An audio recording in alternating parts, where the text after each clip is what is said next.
कैसे हो बच्चों।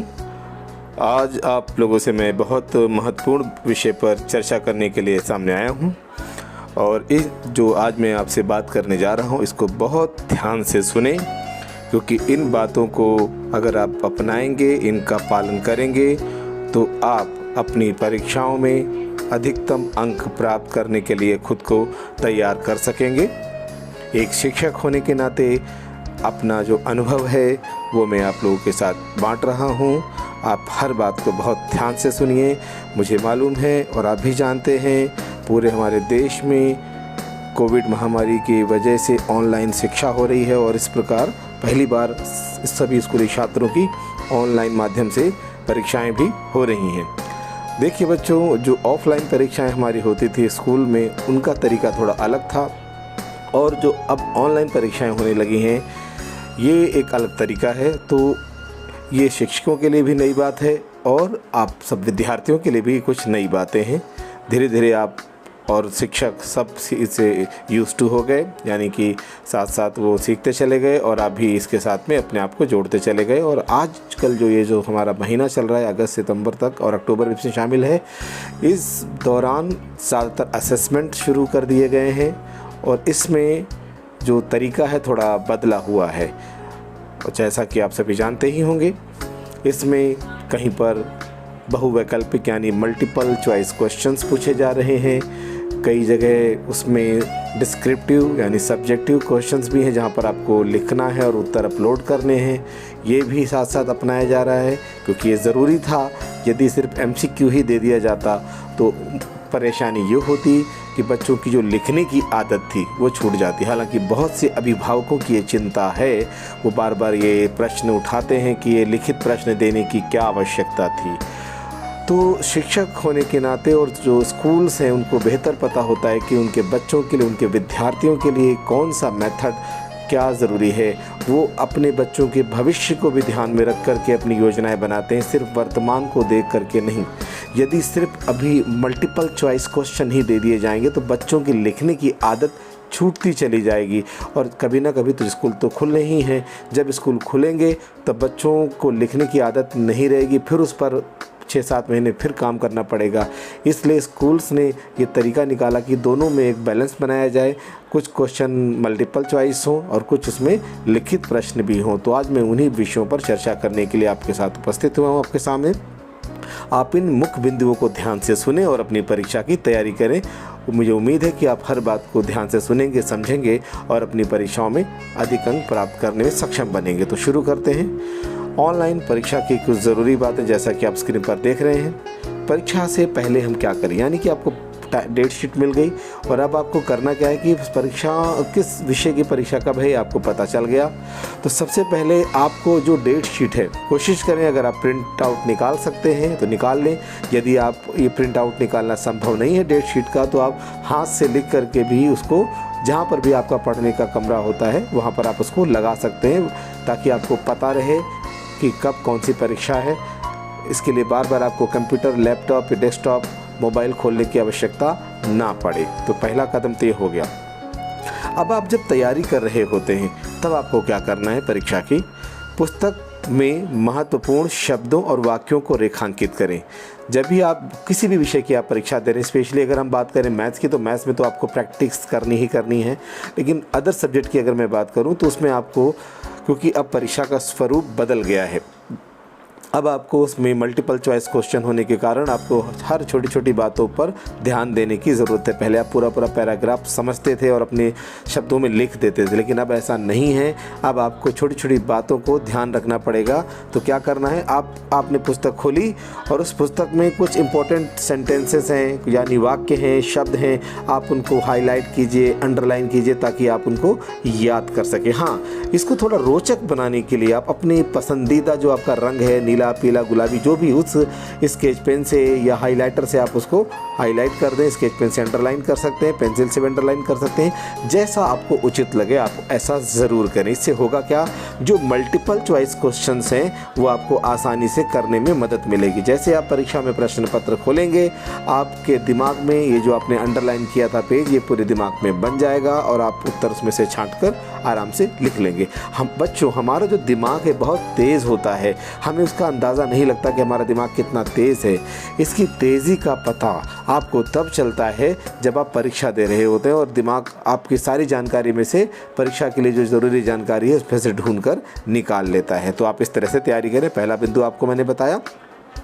दूसरा बिंदु क्या है, सूक्ष्म से विस्तृत की ओर जाएं। ये बहुत महत्वपूर्ण बिंदु है। सूक्ष्म से विस्तृत की ओर का मतलब है मैक्रो लेवल से डिटेल में जाएं। पहले आप छोटी छोटी बातों को गौर करें, किसने कहा, क्या कहा, छोटे छोटे शब्दों को, महापुरुष की हिस्ट्री पढ़ रहे हैं तो उसकी डेट्स याद कर लें, वो जो नाम है उसको याद कर लें, खास खास शब्दों को याद कर लें। यानी कि किसी भी सब्जेक्ट में जो इम्पोर्टेंट वर्ड्स होते हैं उनको आप याद करें, अंडरलाइन करें। यानी ये सूक्ष्म रूप है, यानी छोटा रूप है। उसके बाद विस्तृत की ओर जाएं, उसके बाद डिटेल की तरफ, यानी कि शब्दों को आप पढ़ रहे हैं, वाक्यों को पढ़ रहे हैं, उसको अंडरलाइन करें और हाईलाइट करें। उसके बाद पैराग्राफ को पूरा पढ़ लें, फिर पैराग्राफ में क्या कहने की कोशिश की जा रही है उसका जो समरी है वो आप समझें। तो पहले आपको शब्दों वाक्यों को समझना है ताकि आप MCQ के उत्तर दे पाएँ। उसके बाद आपको उस पैराग्राफ के अंदर क्या कहा गया वो समझना है। इसका अर्थ क्या हो गया कि पहले सूक्ष्म से यानी छोटे रूप से बड़े रूप की ओर जाना।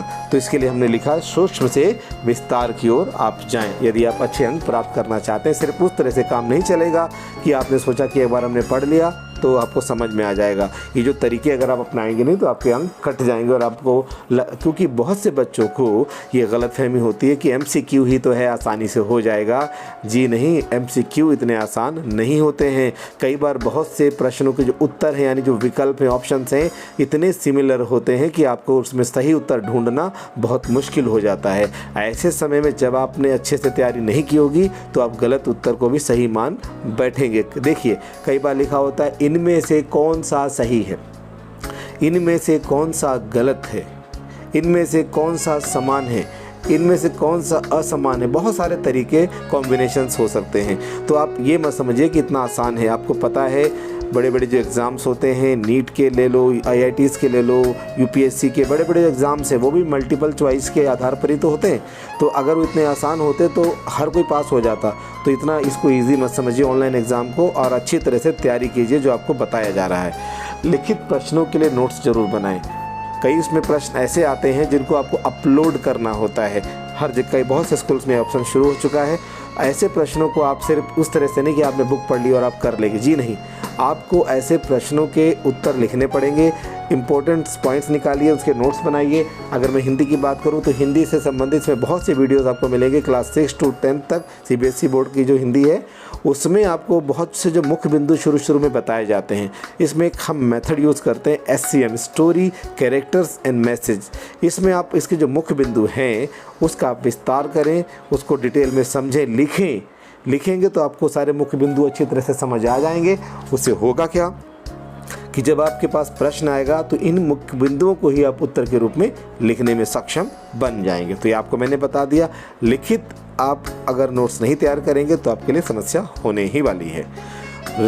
Revision and self assessment. आप जो भी आपने पढ़ा है लास्ट डे, यानी कि अगर आपका कल एग्ज़ाम है तो लास्ट डे बिल्कुल आपको पूरे चैप्टर पढ़ने की ज़रूरत नहीं है। परीक्षा से एक दिन पहले तक आपके पास सभी मुख्य बिंदु यानी मुख्य पॉइंट आ जाने चाहिए जो आपकी तैयारी का हिस्सा होते हैं। अब करना क्या है, लास्ट परीक्षा से एक दिन पहले या परीक्षा से सुबह आप उन मुख्य बिंदुओं को यानी जो हाईलाइट किया था, इंपॉर्टेंट पॉइंट्स हैं, आप सिर्फ उनको ही रिवाइज़ कीजिए और सेल्फ असेसमेंट कीजिए। खुद से पूछिए क्या इसमें कुछ कमी है, तो जिसमें कमी जो आपको लग रहा है कि ये कमी है अभी मुझे इस पर ध्यान देना है, तो उस पर इस विशेष रूप से ध्यान दे करके अपनी तैयारी को पुख्ता यानी मजबूत बनाइए। अब बात करते हैं परीक्षा के दौरान, यानी परीक्षा आपकी चल रही है उस दौरान आपको क्या क्या करना चाहिए। ध्यान रखिए, इस वीडियो को पूरा देखिए और अपने जो मित्र हैं जो नहीं जानते हैं परीक्षा के बारे में अच्छी तरह से तैयारी करने के लिए, उनको ये वीडियो ज़रूर शेयर करें और आप भी लाइक करें और इस चैनल को सब्सक्राइब भी कर सकते हैं यदि आपको लगता है कि ये चैनल आपके काम का है, क्योंकि मैं तो शिक्षक हूँ, मैं तो ज्ञान बांट रहा हूँ। अगर आपको लगता है कि उचित है तो आप इसको सब्सक्राइब कर सकते हैं, नहीं तो जैसे चल रहा है ऐसे चलने दीजिए। पहला काम है समय पर लॉगिन करें। आपके टीचर्स बोलते हैं कि आपको लॉगिन करना है तो आप समय या समय से पहले ही लॉगिन करें। कई बच्चों की आदत होती है कि वो टाइम पर ही जाके लॉगिन करते हैं। सपोज़ कीजिए कोई टेक्निकल प्रॉब्लम आ गई, लाइट चली गई या बहुत सारे इश्यूज़ हो सकते हैं, उस दौरान आप बहुत पैनिक हो जाएंगे, बहुत समस्या में आ जाएंगे, टेंशन हो जाएगी। जो आपने तैयारी की थी वो सब बेकार हो जाएगी, क्योंकि आपका सारा ध्यान लॉगिन करने पे आ जाएगा। इसलिए बेहतर है कि आप उसको अच्छी तरह से उसको समय से पहले ही लॉगिन कर लें। ज़्यादातर स्कूल्स में ये होता है कि जो टाइम होता है उससे 15-20 मिनट पहले की मीटिंग वगैरह शेड्यूल कर देते हैं, यानी कि वो टीचर्स बता देते हैं, तो आप उससे पहले उसको लॉगिन कर लें ऑनलाइन जो पोर्टल होता है, ताकि आपको कोई समस्या ना आए। इसके अलावा जो आपकी डिवाइसेस होती हैं, कई बार जैसे आप फ़ोन यूज़ कर रहे हैं, लैपटॉप यूज़ कर रहे हैं, यानी जिस डिवाइस से भी आप एग्ज़ाम देने की तैयारी कर रहे हैं, एक दिन पहले यानी रात को ही अच्छी तरह से उसको चार्ज कर लें। कोई डाटा पैक वगैरह ले रखा है, इंटरनेट का कोई इशू, उसको पहले ही शॉर्ट आउट कर लें। कई बार आपको पिक्चर अपलोड करनी पड़ती है, यानी कि वो अपने उत्तर की उसको कैसे अपलोड करना है, कैसे उत्तर को मिनिमाइज़ करना है, ये सब पहले से ही करके रख लें। परीक्षा के दौरान अगर आप ये सब करने लगे तो आपका सारा समय बर्बाद हो जाएगा और आप टेंशन में आ जाएंगे। सब पहले से तैयारी कर लें। जिस कक्ष में यानी जिस रूम में परीक्षा दे रहे हैं, कोशिश करें कि उसमें कोई और नहीं होना चाहिए, बिल्कुल शांति से आप परीक्षा दें। जो भी आपके डॉक्यूमेंट्स हैं, जो भी परीक्षा के लिए लिखने के लिए जो भी आपको सामान की ज़रूरत है, वो एक दिन पहले ही उस टेबल पर रख लें। जो भी खाना पीना है आप पहले ही सुबह जल्दी उठकर खा पी लें। थोड़ा प्राणायाम अवश्य करें, थोड़ा मेडिटेशन ज़रूर करें, इससे आपका दिमाग शांत होगा और पूरी तरह से कंसंट्रेशन के साथ में आप परीक्षा के लिए खुद को तैयार कर पाएंगे और अच्छे अंक प्राप्त करेंगे। जहाँ शंका हो वहाँ टीचर से ज़रूर पूछें। जब आपकी परीक्षा हो रही होती है या होने वाली होती है, उस दौरान टीचर्स कोई ड्यूटी पर रहते हैं। जहाँ पर भी आपको कोई शंका हो, डाउट्स हो, इसमें क्या करें, कैसे करें, किसी प्रकार का डाउट्स हो, अपने टीचर से ज़रूर पूछ लें कि मैम या सर ये इसको हम कैसे करें या ये इसको कैसे करना है। उसको आप अपने मन में रखेंगे बात तो गलती करेंगे। टीचर्स को अनुभव होता है, आप उनसे बात करेंगे तो आपको सही समाधान ज़रूर मिलेगा। अगला देखें, हम सबमिट करने से पहले सभी उत्तर एक बार फिर से देख लें। कुछ इसमें अलग अलग पॉइंटर बन गए, आप उस पर मत जाइए, मैं तो सीधा पढ़ रहा हूँ।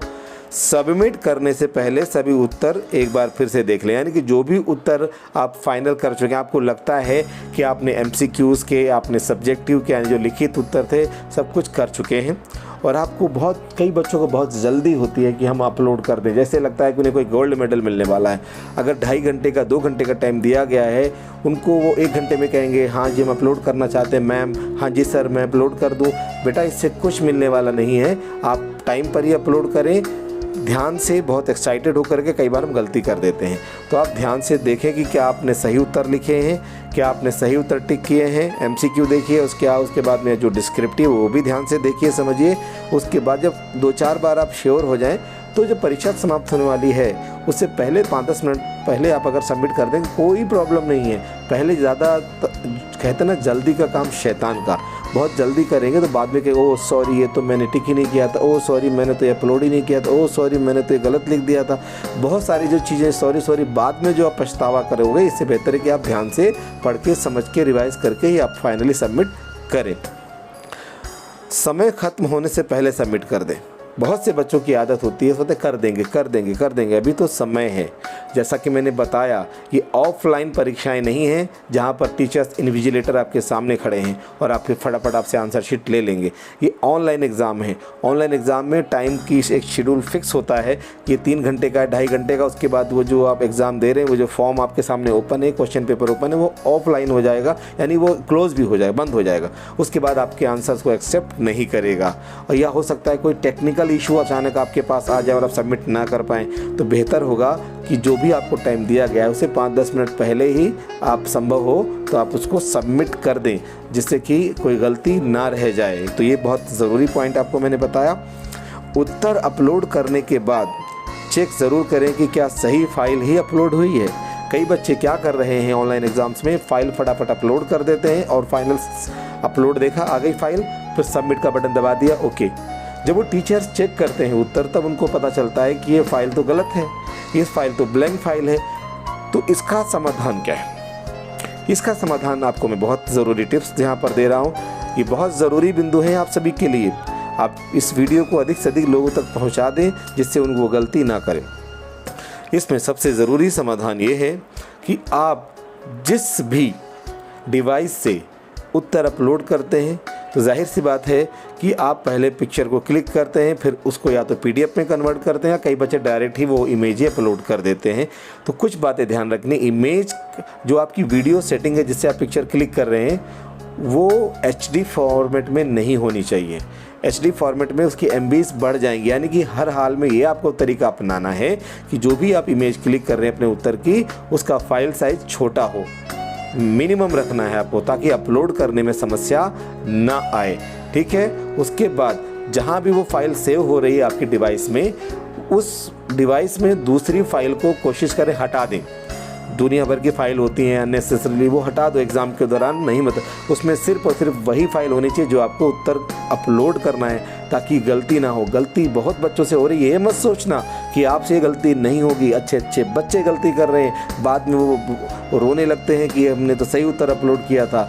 इसलिए ज़रूरी है जो आपको बताया जा रहा है कि आपको ध्यान रखना है ये बात कि आपको उत्तर अपलोड करने से पहले उसके अंदर क्या करना है, जिसमें जो गैलरी होती है उसमें आप जो आपकी पिक्चर सेव होगी आपके उत्तर की, उसमें दूसरी फाइल हटा दें उसके अंदर, या कहीं और उसका बैकअप ले लें, जिससे सिर्फ और सिर्फ उत्तर वाली फाइल ही, इमेज ही उसके अंदर रहे, जिससे आप वही उत्तर आसानी से अपलोड कर पाएंगे, कुछ और गलती से अपलोड नहीं होगा। नहीं तो दुनिया भर के थैंक्स मैसेज होते हैं, बर्थडे मैसेज होते हैं, दुनिया भर के जो मैसेज व्हाट्सएप वगैरह पे आते रहते हैं, बच्चे कई बार क्लिक वही कर देते हैं और वो फटाफट सबमिट हो जाता है, फिर वो उनको पता भी नहीं चलता। इसलिए यहाँ पर ये लिखा है कि उत्तर अपलोड करने से पहले अच्छी तरह से आप चेक कर लें कि क्या सही उत्तर ही आप अपलोड कर रहे हैं। एक और इम्पोर्टेंट पॉइंट मैं आपके साथ में शेयर करना चाहूँगा कि उत्तर जब आप क्लिक कर रहे हैं फ़ोटो, तो आप ध्यान दें कि वो जो उत्तर है पढ़ने लायक हो। कई बार इमेज आपकी ब्लर हो जाती है, दिखती नहीं है, और आप अपलोड कर देते हैं। टीचर जब देखते हैं कहते हैं ये क्या तो पढ़ने लायक नहीं है, तो अंक कैसे देंगे? फिर आप कहते हैं सर प्लीज़ मैम दे दीजिए। तो ऐसे नहीं होता, ये दया इसमें कुछ नहीं होती है। रूल्स रेगुलेशन सबके लिए इक्वल होते हैं। अगर उत्तर दिखेगा नहीं तो टीचर अंक कैसे देंगे?